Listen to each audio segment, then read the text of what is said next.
All right, fight fans, who's ready for some combat tonight? Let me hear you. Here we go.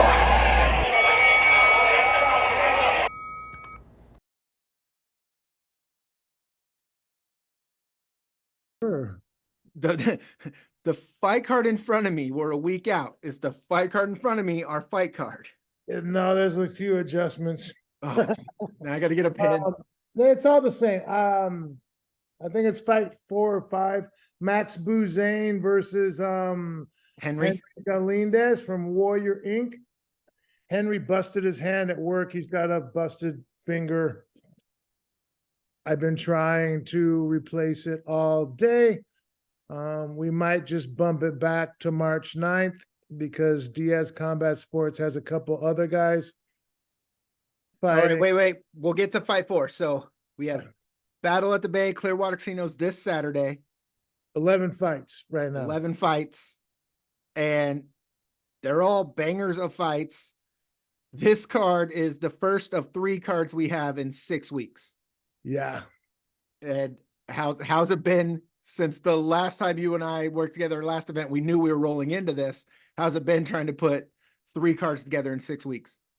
It's been a grind, honestly. It's a bit of a grind. I mean, the good of it is, like, for example, I just told you we lost a fight, but I can get him a fight 2 weeks later. So it's not like I got nothing for you. And he actually has teammates coming up on the next fight card, that particular fight card, the March 9th. So I'm able to negotiate things a little bit because I have a couple of options, but the enormity of like 12 fights, 10 fights, 36 fights over 6 weeks.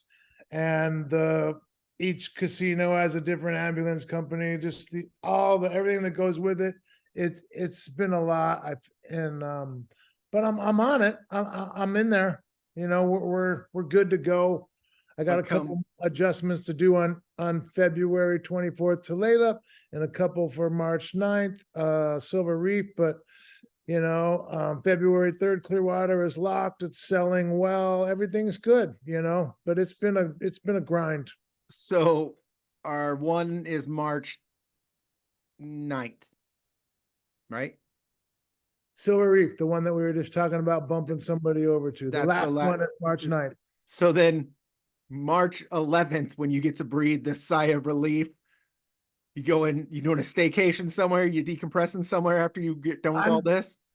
We bought, we're going to try and go to UFC 300. If we don't go to it, we might just watch it somewhere in Vegas, but I have a little timeshare deal. So we booked a little mid-April.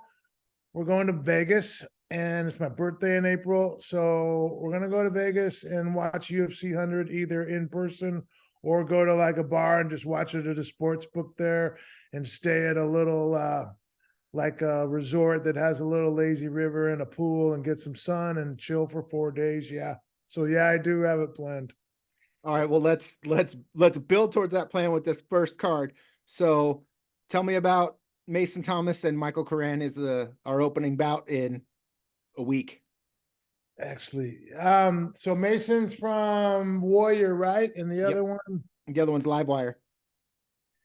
Yeah, there's the fight card. Let me pull it up so I can see it with you. I don't know anything about Mason. I've seen Michael Curran fight before. I know a lot about Livewire. I know a lot about Warrior Strength and Fitness. Belton Lubas in Bellevue runs a great gym. And I know that his guys are ready and in shape, ready to go. And I know Livewire is building a tremendous fight team up north. They really, really are. If people aren't paying attention, they will be soon because Matt Coble's a veteran, been around a long time, and he's got a bunch of tough, young Cedro Woolley wrestlers and women too that he's converting and using his martial arts knowledge and sharing it with these young kids, and they're coming on. So I know that they're 2 well-coached teams and they handle their business and they're ready to rock, and it should be an exciting fight. I think it's going to be, I like anytime you see Livewire on any of our cards, a fight's coming. Yeah, it. Exactly. They're going to bring it. Matt's a great coach and he's doing a great job. So we have Brandon Cameron and Alex Chavez. Alex Chavez fought on our last card. He got KO'd in the first round, but he still put on good fight. He's So tough. he was He in came there out- with the fight. Yeah, sorry to interrupt. He came out banging. He's crisp. He had good striking. He just got caught. Brandon is a long, lanky kid. He's from the Spot MMA down in Montesano over on the coast. Trains with the guy, Zach Zebulon.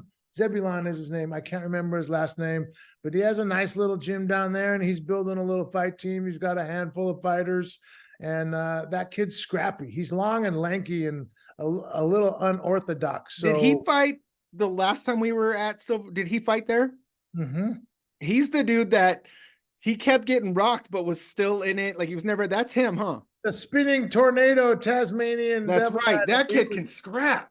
Yeah, we were having fun. Like it was wild. It was a wild one. That's going to get interesting. And then I believe you've had them before. It'll be my first time getting to call. We have girls fighting. I talked to Lucy from Livewire MMA and Charoltte. I think it's pronounced Champagne from Diaz Sports. Yeah. She's a sweetheart, isn't she? Lucy? Yeah. And real knowledgeable. I asked her, who her favorite fighters were, who she most said. Her instant, didn't even think about it. She said Rose Namajunas. I was like, Yeah. okay, this girl knows what she's talking I about. know what's up. Yeah, she's solid. You know, Livewire MMA, like I do as much research as I can, but really I go by the coaches and the fight camps that I work with. I can't like go watch and try and find Lucy Hoyt's one MMA fight and then find Charlotte Champagne's one MMA fight somewhere on YouTube and be like, oh, I turned the knobs and this is going to be a great fight. Like I know their coaches. That's how I handle most of my business is the relationship and the conversation is through the coaches first.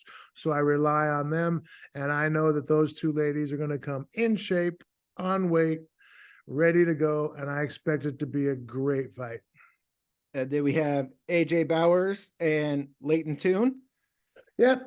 Lleyton Toon is my guy, man. He's a young, scrappy kid. He's 1-3, but he's way better than his record. I put him in deep every time. You know, I really look at the amateurs as you get the most experience and the most growth by challenging yourself and having challenging fights.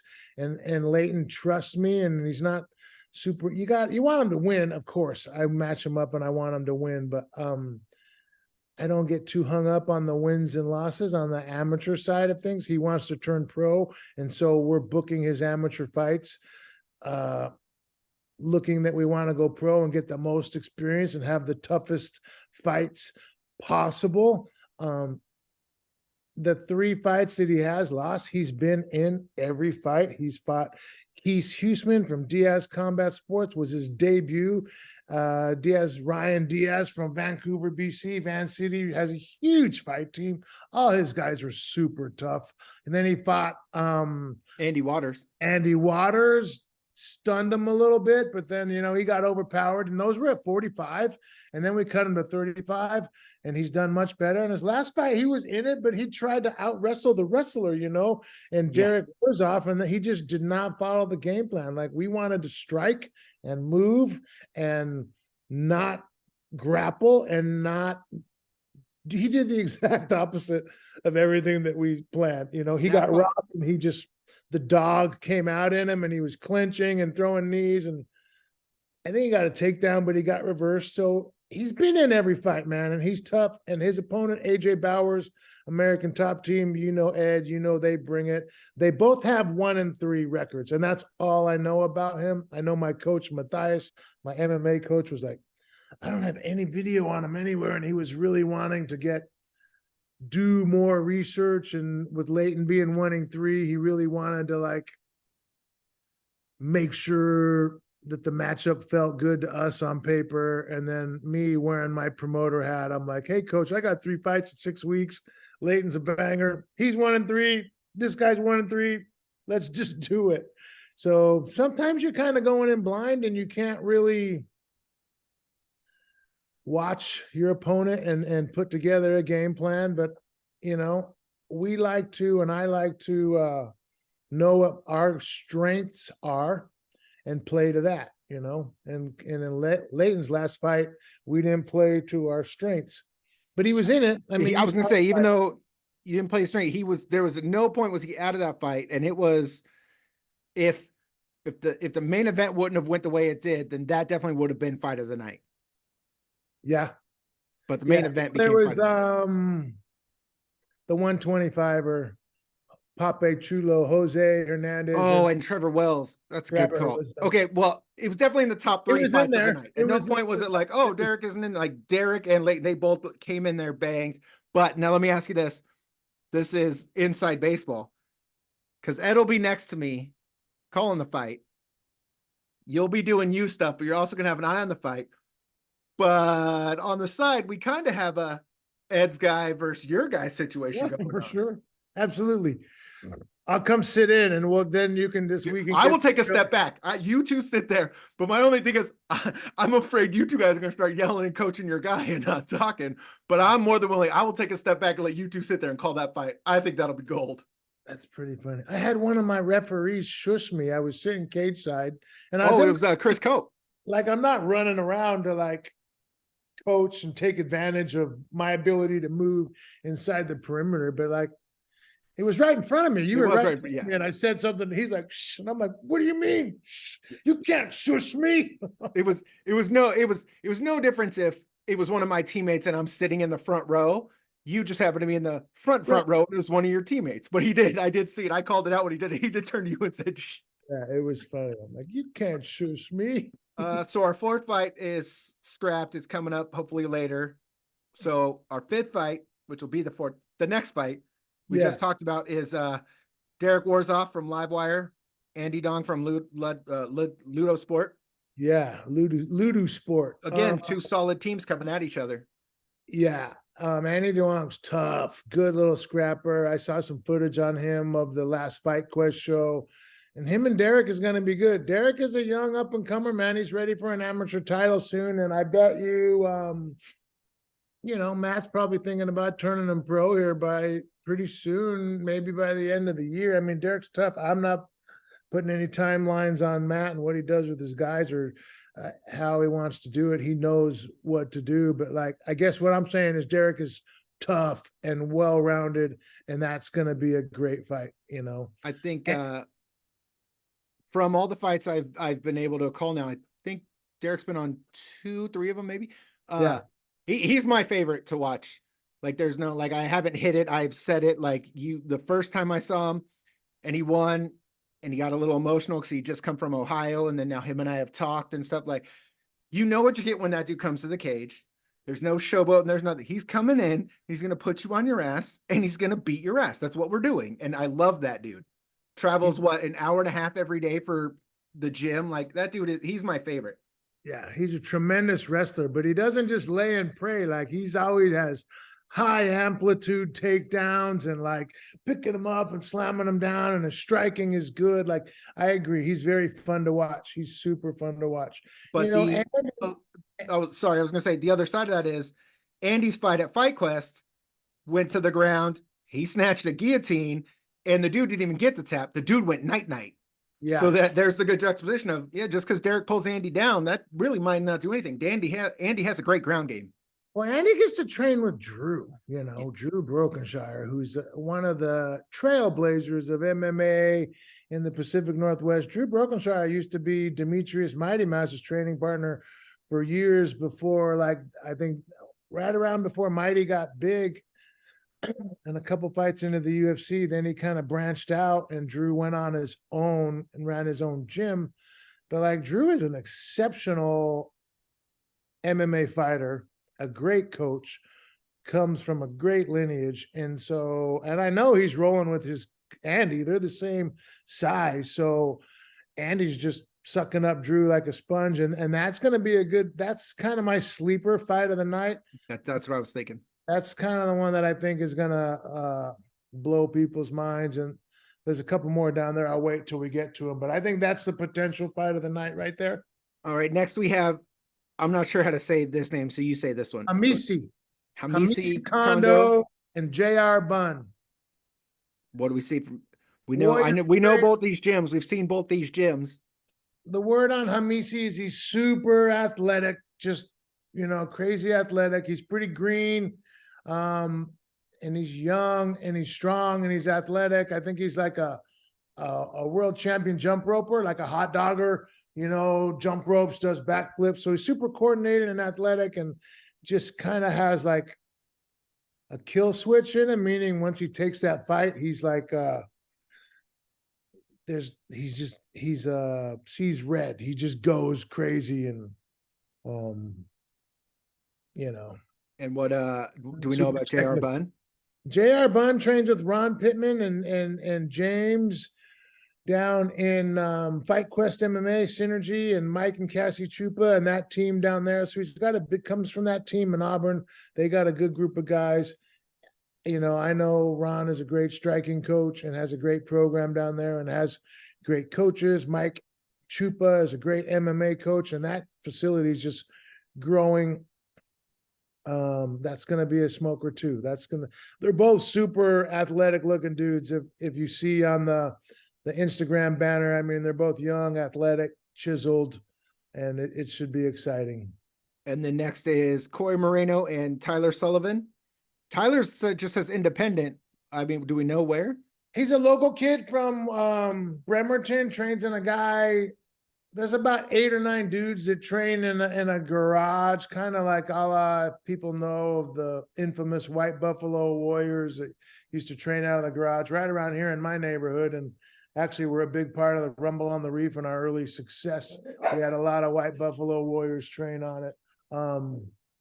It's kind of like that. I think some guy, and he just trains a handful of guys, 5 or 6 dudes in his garage. I think sometimes that's how fighters are born. That could get interesting. Man, a lot of White Buffalo Warriors made it to like WEC and higher Bellator and higher level organizations. So absolutely. Handful of dogs in the garage will train each other up strong and can go a lot farther than you'd think. And then Corey Moreno's at a Diaz. We know Diaz Combat. Same thing. They're up there with Live Wire and them. They're always bringing fights. Yeah. These last two, go ahead. We got the next, I think, flight 9, or which might be 8 now. We got Aaron Rodriguez, Aaron, and Ryan Kim from Ivan Salivary. That's a title fight. The winner's gonna get a pro fight contract to fight on the next show. Not the very next show, but to fight for Koga on the next show. When they're ready. When they choose to be ready, probably the March show at Clearwater. So there's a lot riding on that, and they both have about 6 or 7 amateur fights. They're both winning. I think it's like a 4-2 and a 5-1 type scenario. I don't have their records in front of me, but Wada, Aaron Rodriguez trains with Benjamin Wada, who's on the card the following week at Tulalip. It's Tulalip. It's so hard to keep track of who's fighting on when, but they're a garage team, and same thing. They got a handful of guys that train out of a garage in Linwood, and then Aaron and they come train with us once in a while and roll with Lleyton and the guys. And Wada, if you on his Instagram, he really did just convert his garage to a gym. Yeah. And he was on our last card, and a garage might be a good place to be training because he put on a good performance when he showed up. Yeah. And then Ryan Kim from Ivan Salivary has been around.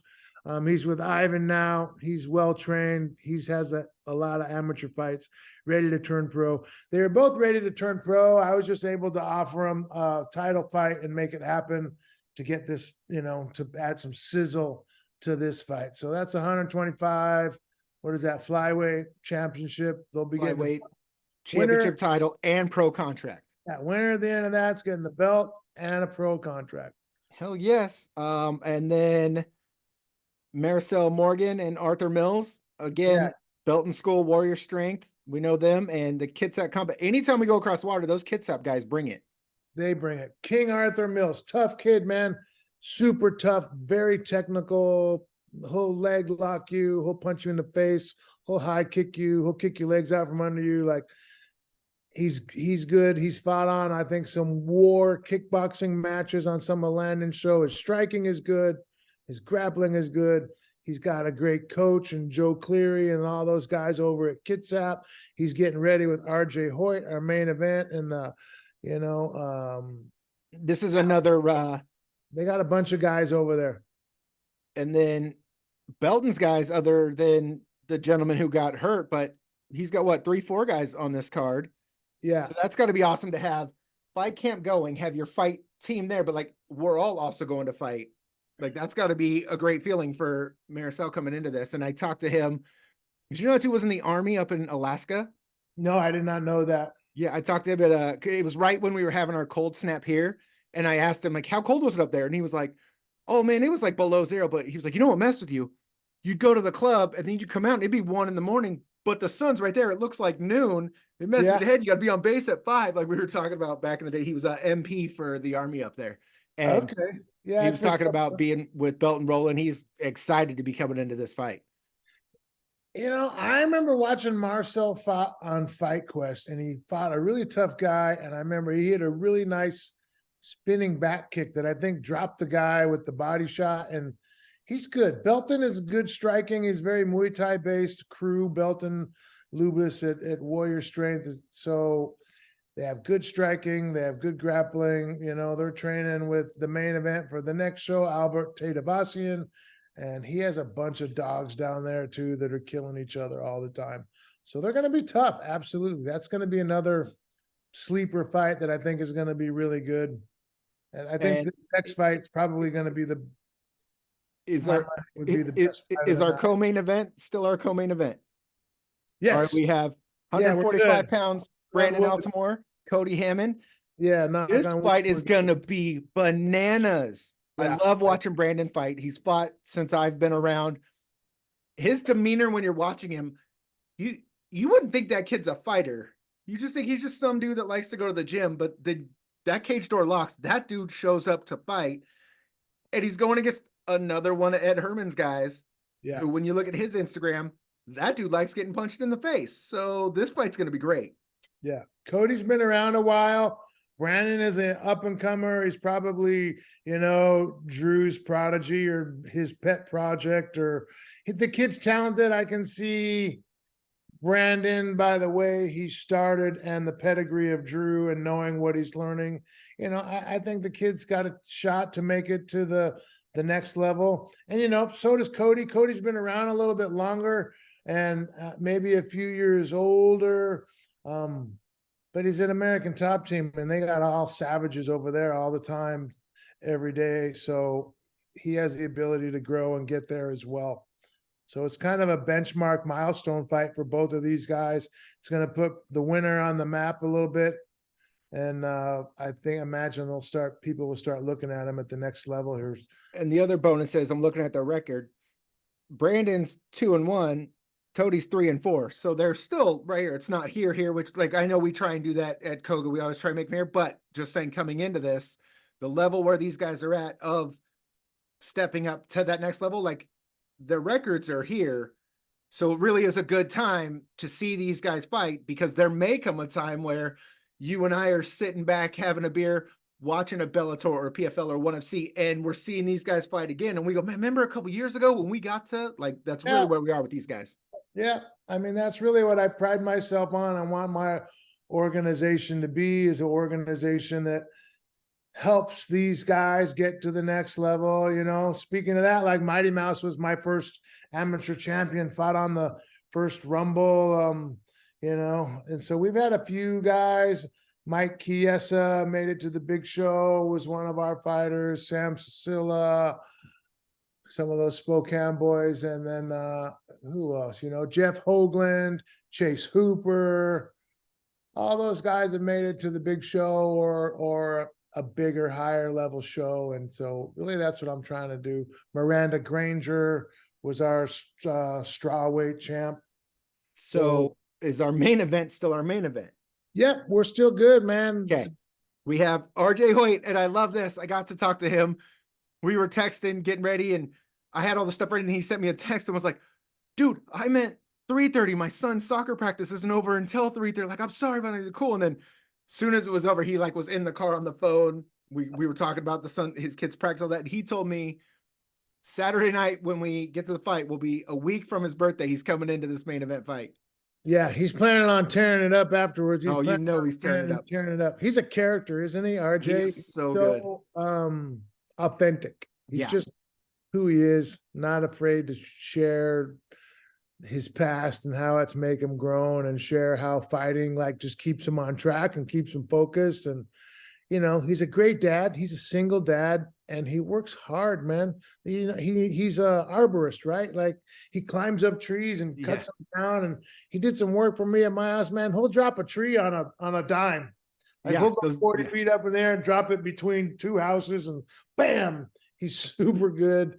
He works hard. I have a lot of respect for RJ and have developed a good friendship with him over the years. He hasn't fought in a while, so he's excited to come back, and I'm excited to see him. Pronounce his opponent's name. I don't want to mess that up.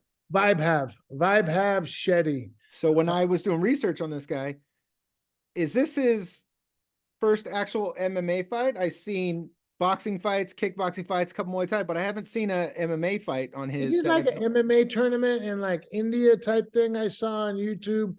And, and he said he's been training with, he went to Warrior Strength and Fitness because he lives out in Issaquah.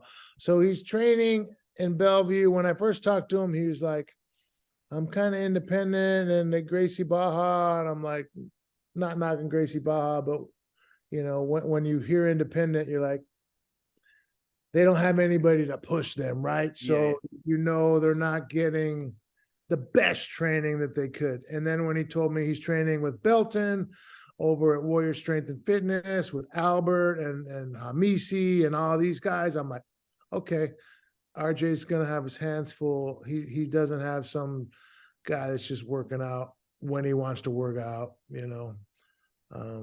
so that's good. That's gonna be exciting. There you have it, folks. Me, Joe Koga, breaking down the whole card that goes down this Saturday, February 3rd from the Clearwater Casino. Tickets are sold out. There's probably still some GA standing if you want to try and snag those. But cage side, good seats, they've been gone. You can still check Koga.tv for tickets. And if you can't be there, you can live stream it. You'll hear me. You'll hear the great Ed Shortfuse Herman making the calls. You just heard Joe say him and Ed are going to sit down and they're going to make the call when their guys are fighting. Do not miss this as Koga Combat Games presents Battle at the Bay, February 3rd. Once again, the show is presented by Combat Games MMA.